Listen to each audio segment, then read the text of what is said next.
There are things in this world that science cannot explain. Things that walk between life and death, between flesh and spirit. And those who know how to harness that power, those who command it, should never be crossed. This is the story of Adele, a woman whispered about in hushed tones, a woman feared, a woman who held power beyond understanding. Because Adele was not just anyone, she was the most strongest Obeah woman of the world, and she had no patience for foolishness. Adele had been born into power. She was not just an Obeah woman, she was the Obeah woman, the kind that people sought out in the dead of night when prayers had failed them and doctors had turned them away. If your husband had strayed, you went to Adele. If your enemy needed punishing, you went to Adele. If you wanted protection, real protection, against forces seen and unseen, there was only one name that mattered. And if Adele gave you her help, you did not question it, you did not cross her, because Adele knew things. She had seen things. And most terrifying of all, she could do things. The trouble started when a man came to her door, full of pride and arrogance. He did not come with respect. He did not come with offerings. He did not believe. "You Obeah women think you know everything," he spat, arms crossed over his chest.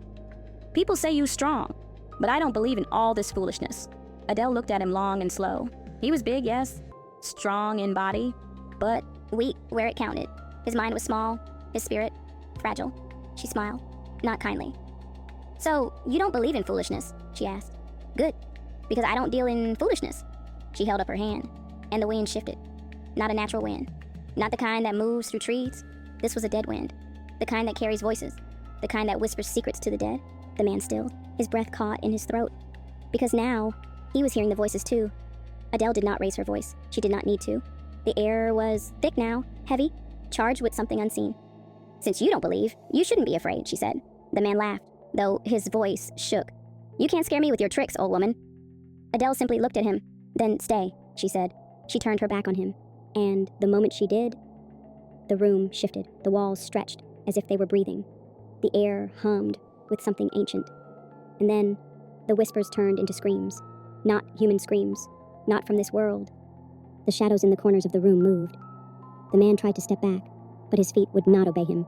He opened his mouth to speak, but his throat would not make a sound. He was trapped. And the spirits had questions for him. When the people in town came looking for him, Adele did not lie. "He came to me," she said. "He disrespected my work. He disrespected my spirits. And so they took him. Ask them if you want to know where he is."